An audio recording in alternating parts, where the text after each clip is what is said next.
Welcome back to Come to the Well, where we gather to renew our minds, bodies, and spirit in Christ. As we enter into this holiday season, I want women to enjoy the holidays without guilt, shame, and regret. We have my sister in Christ, Alex Hatch, here today.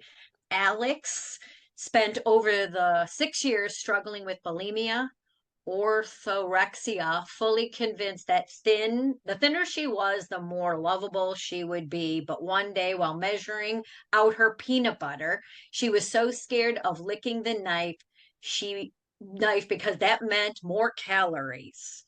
She realized she needed help and lots of therapy, and later, surrendering her life to Jesus, she fully healed and wants women to know their worth is not tied to anything on earth, but being a daughter of the kingdom of God. Welcome, Alex, to this conversation of Come to the Well. And it is a topic that's not always discussed, and it may be truly deep, but we need to share, correct? Yes, Colleen, thanks so much for having me. I'm super excited. Yeah, I know this might touch a nerve. I know it touches a nerve for me all the time. I'm probably 35 years your senior, and I can totally relate from licking that peanut butter. My mom used to tell me that peanut butter would make me fat. So I was totally afraid of eating peanut butter, that I used to eat peanut butter when I was away from home at my girlfriend's house. Mm-hmm. And I would eat probably half the jar, Yeah, a small jar, because it was a forbidden food in my home. So right, so that right. so you were convinced that being thin is where you would be most lovable. Tell us where you think that came from. I don't really know. Food was always my clutch. So I grew up overweight, and wasn't super athletic or, we didn't do a whole lot outside, just didn't move a lot and never learned the importance of nutrition.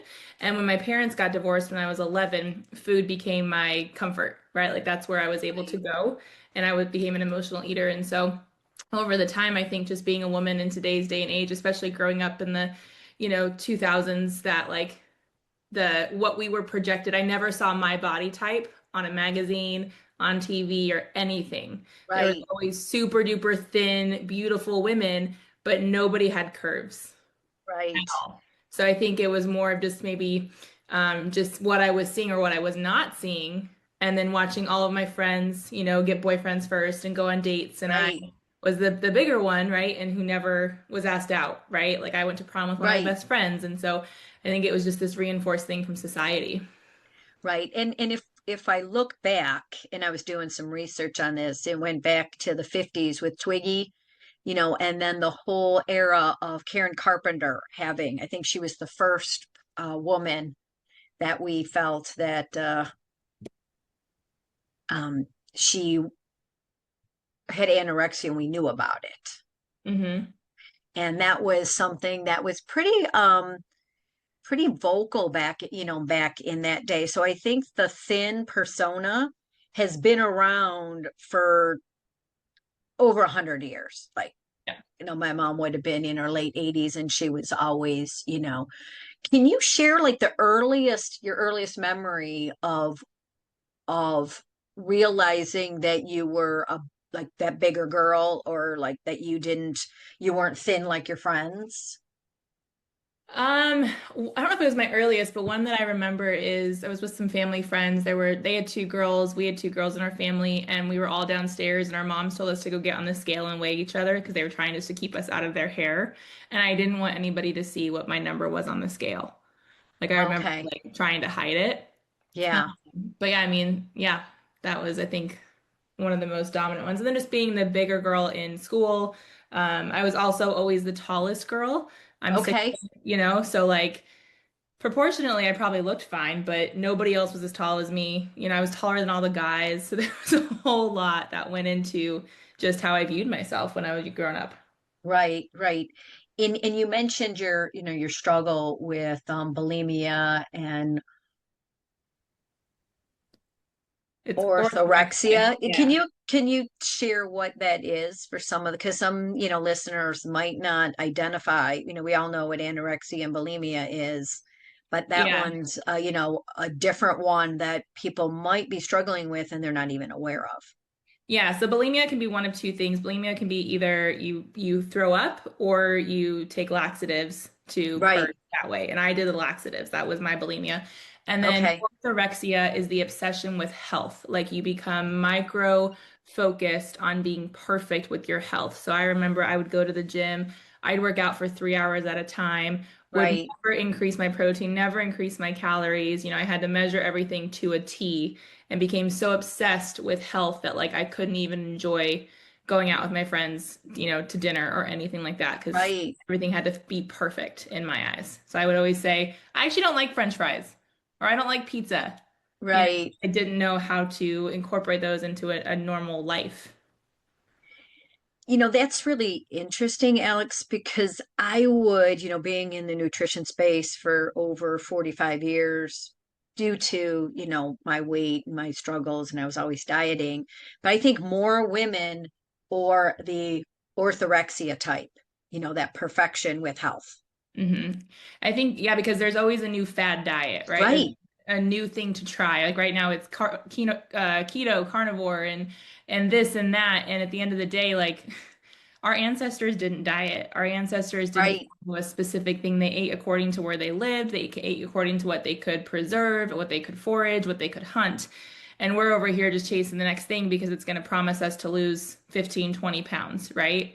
right, It's not sustainable. And I don't remember a time until recently that I wasn't on some form of a diet, right? Like right. I did one of the big weight companies. I don't want to name drop here, but that was a Yeah, big kickstart to my eating disorder years because they told me what they wanted me to weigh. And if I didn't weigh that, right, then I was right. felt judged and felt, like I was not doing anything right.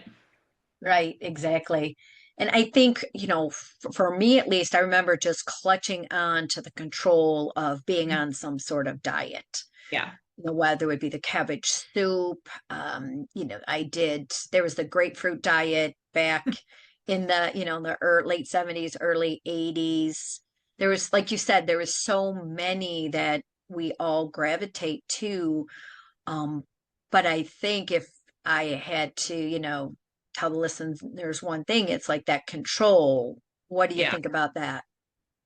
I 100% agree. So mine was emotional, right? Like I didn't know how to handle my parents getting divorced and what could I control? I could control what I put in my mouth and I felt good when I ate the donuts and I felt good when I, did all of that kind of stuff. So it really is like that's a big thing with eating disorders is that it is about the control because they can't control their outside environment, but they can control how much they consume or they can control how much they purge, right? So Right, it really is more of a deep emotional need that needs to get met through proper therapy, through healing emotional traumas, and it's a lot more work. It's a deep, deep work, but it's so rewarding when you actually do that.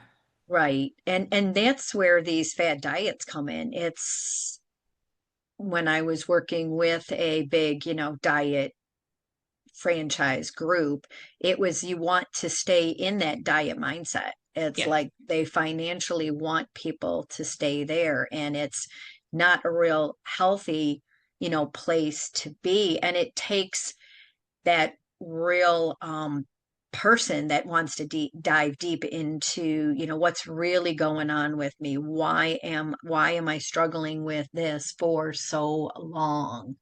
exactly. And that whole, I got to control this. And when you're in that space, what is life actually truly like? Like, are you happy? No, it is. There's really no, like, you think you have like this false sense of control, right? But in reality, the food is controlling you. Like, the amount of pizza and French fries that I passed up because I was so scared of, gaining weight, like, is ridiculous when French fries and pizza are delicious. But no, you're like Right, a prisoner. You are a prisoner to your thoughts. You're a prisoner to the calories. You're a prisoner to the gym, like, to your pant size. Like, I have never in my adult years, I will never be a single digit pant size. I just won't.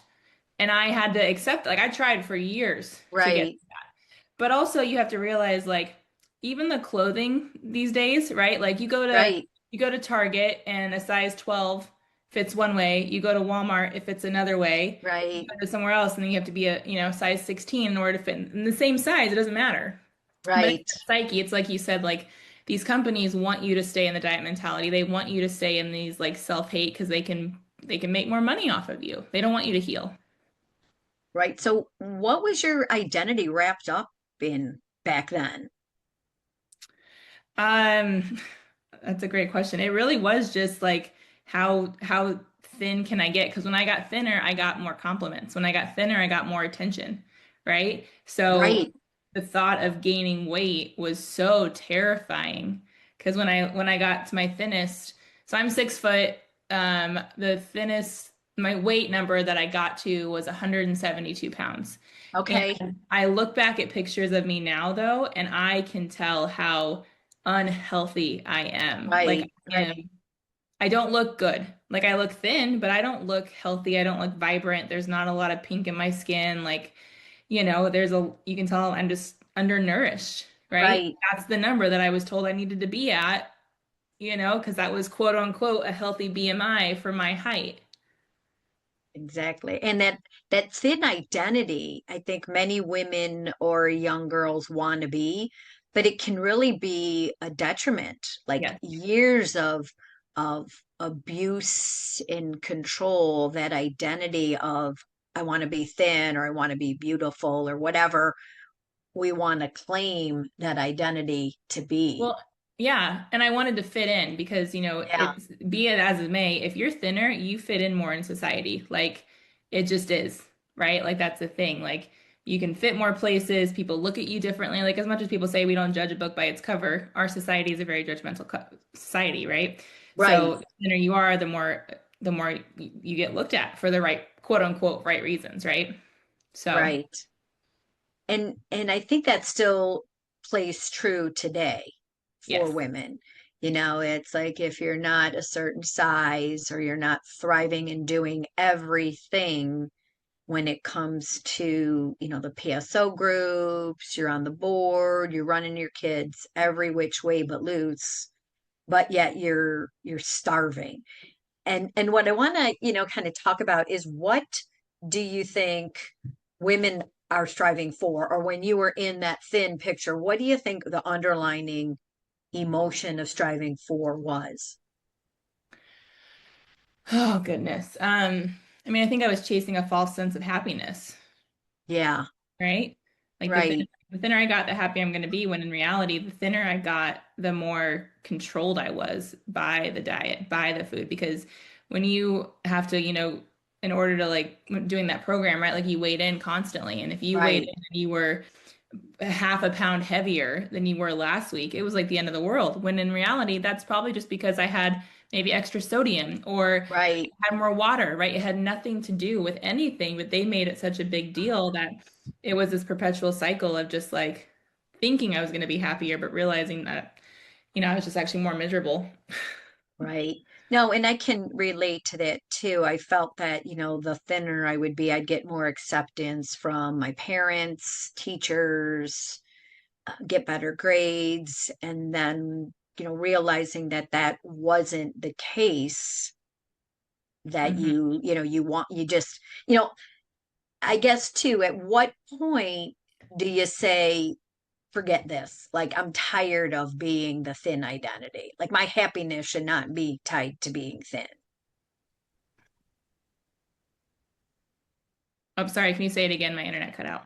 Yeah, so what's at what point did you what was the breaking point, like your come to Jesus moment about I'm tired of this control, I'm tired of being thin? I mean, it really was the peanut butter. Like I remember measuring out peanut butter and I wouldn't lick the knife. And I remember just like staring at it and being like, this is like maybe an extra 25 calories, right? And I'm over Right. here like panicking that that's gonna make me gain 25 pounds. And so after that point, I ended up I saw an eating disorder therapist, and she was very instrumental in me healing and really just focusing on a positive relationship with food and my body. Um, and so I think it was pretty soon after that that I quit the company that I was a part of, Right. and just started relearning how to enjoy food, how to enjoy being in my body. And it took quite a while. Now, did anyone prompt you to go to this eating behavior modification specialist, or you just were like, I'm done and I'm going to find somebody? My sister was actually seeing her. And so my Okay. sister had a different eating disorder. And so she was seeing her, and I was able to just get in on her books. So Oh, okay. Because they think, I really want to let, women know who are listening to this that there's a point where you like something's not right, that you need to seek some kind of help. And what that help looks like is it could be, a therapist, an emotional eating therapist. There's so many out there now that and there's not as much wrong with going to seek some professional help. for Would you sure. Yeah, agree? there shouldn't be any shame in therapy is, I think, a really good thing. Obviously, make sure that they're a reputable therapist and look at their reviews. You don't want to just go find somebody on Facebook. But I went through like then there's the National Association of Eating Disorders. Right. There's some, I forget the actual name of the organization, but like there's actual organizations out there devoted to helping women with eating disorders. And my therapist actually ended up being the president of that after I worked with Oh, her. okay. She was legit, and I I give her a lot of praise to this day. Right. And you know what? A lot of us, it's the materialism thing of being thin.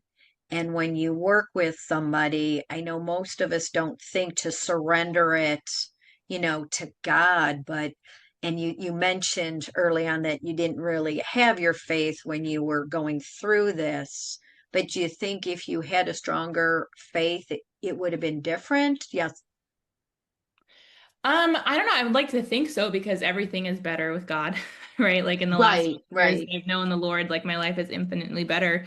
Um, but I don't know. I'd like to think so because, there's so many scriptures that, tell us, like Psalm 139, like you are right, fearfully, wonderfully made, like Ephesians 2:10, right? Like we are God's masterpiece. So like we are literally made in God's image. And so I think if we had more of an understanding as to how God created us and why he created us and he created us in his image from a young age that gets in there, that would be super helpful for so many young people because we would have that inner dialogue rather than, I hate myself, I'm not thin enough. But I also think it comes down to, like what are we watching? What are we reading? What are we taking right, with our eyes and our ears? Because that's a big thing. Like I am so grateful that I lived in a generation where we didn't have social media growing up. Like I was the tail right. end. I'm an elder millennial, so we were the last generation that had no cell phones. And then cell phones came, I think, around middle school to high school. So I remember what it was like not having this constant bombardment of advertising and other people on our feeds, right? So I think, Right, if our younger girls specifically are kind of kept in a little bit of a box, right, where they don't see all that like billboards flashing all the time and it's already hard enough to be a woman, right? right. Throw in all this 100%. other stuff. And it's like, wow, okay, so we just need, I think, really protect our young girls because my mom did the best she could, but she had her own drama or trauma Right, in her childhood, right? Because my grandpa used to like squeeze her stomach and be like, "Oh, you got a thick shirt on." Right? So like she had stuff and then it just kind of trickled down because she didn't, she did the best she could, but it really boils down to like what are we watching? What are we reading? What is our internal dialogue, right?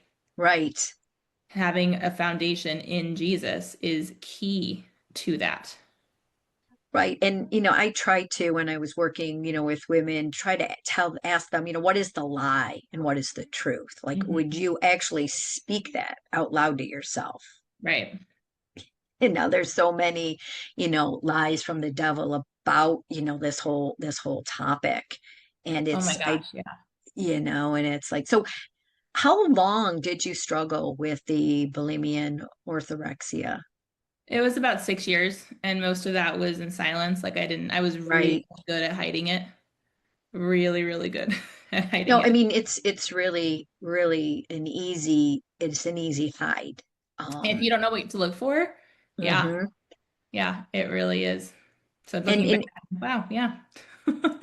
well, and thank God you caught it within, the 6 year time. I mean, there's so many women that catch it and go backwards and keep this unhealthy cycle and pattern of behavior that goes on for 40, 50 years. Right. Yeah. And that's, and that's, really, unfortunate. And that's why, you, when you surrender to Jesus and he becomes your boyfriend, Yep. it's like he's not going to discount, what you look like. He delights in you and who you are, and he doesn't care that you're a size 16 or an 18 or a 2 for that matter.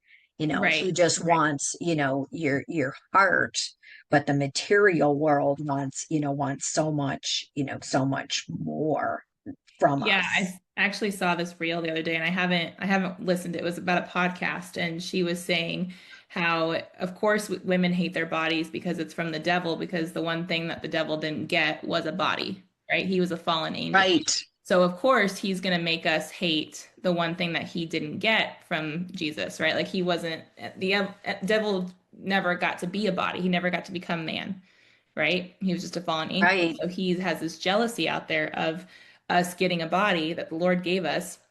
And so he's going to tell you that when you look in the mirror, oh my gosh, like look at that cellulite, look at that gray hair, look at that, flabby arm or whatever, right? When right, right, like the Lord is over here, like, I made you.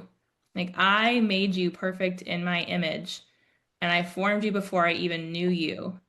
It's like, who are you going to listen to?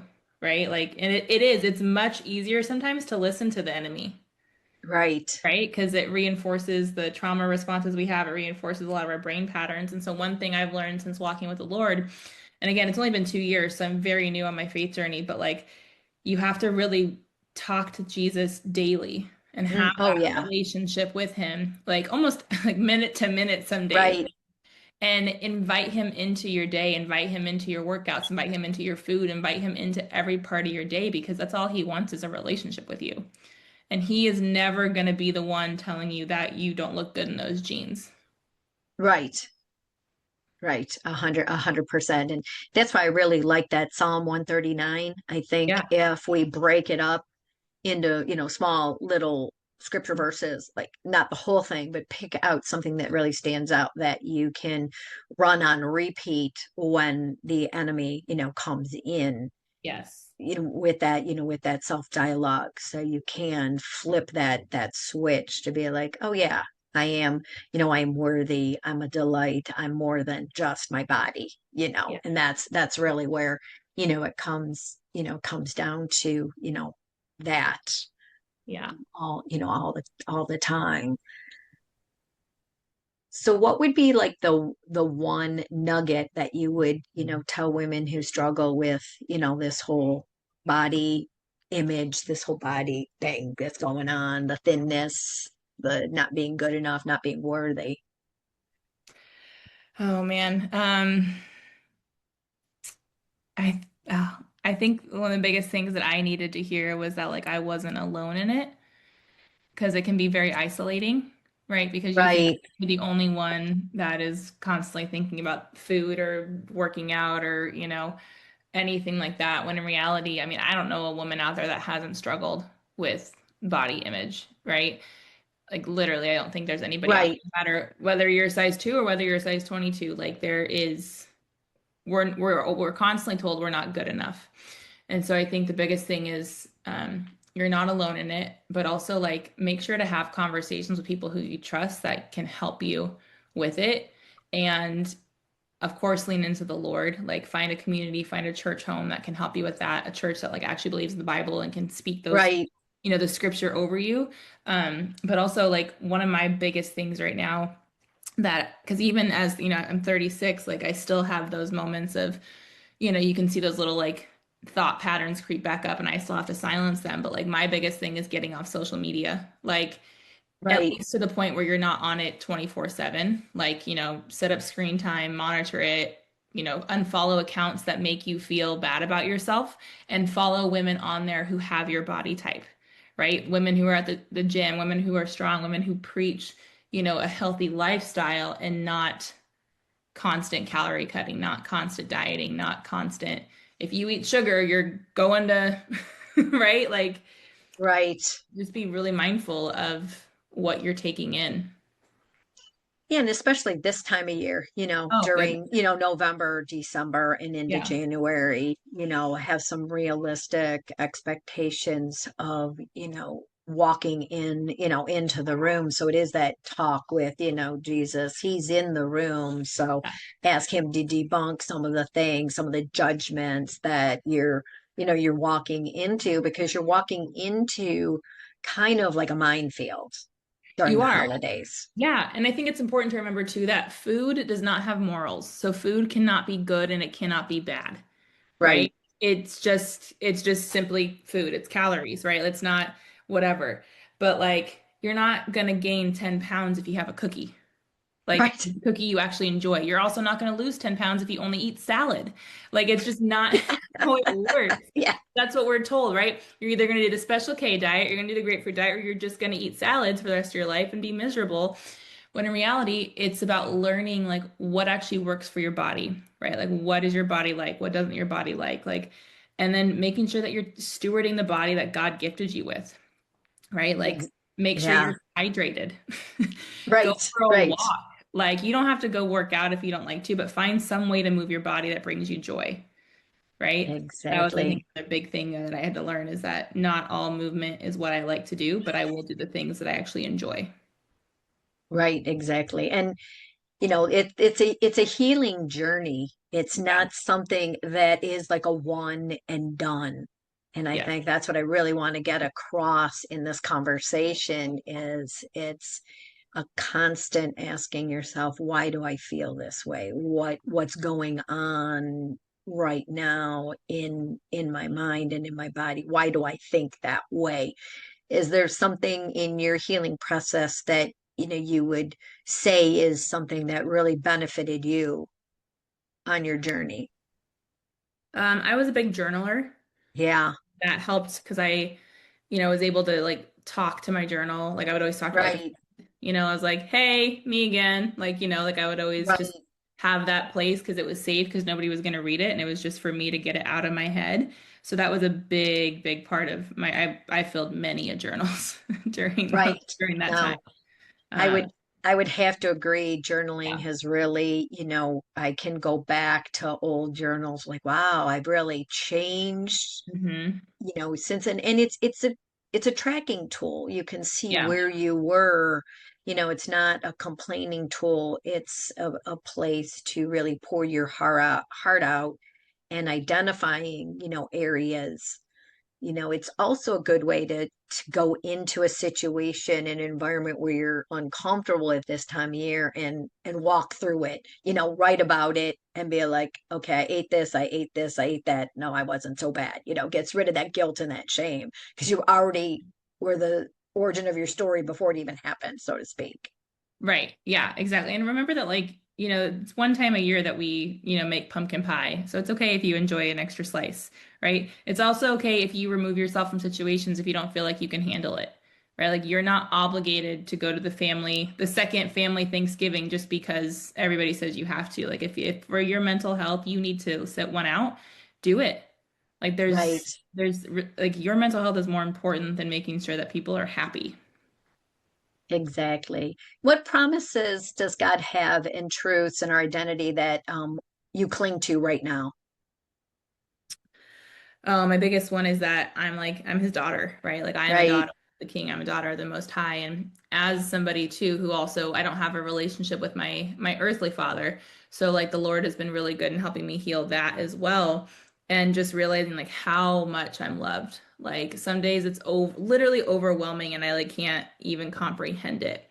To think that the God that created the stars and the planets and the trees and the everything also created me, right? Right. And he died on the cross for me with me in mind. Like he endured the most painful and horrific death anybody ever would because he loves me. And if everybody could really take that in and get that into like their bone marrow, I think it would be such a different world that we would all just show up better and show up more kind and compassionate, not just to ourselves, but to everybody else. Oh, yeah. And that's a long journey to get to. I think, when I just sit that he delights in me and he loves me, that's like the Yes. first step.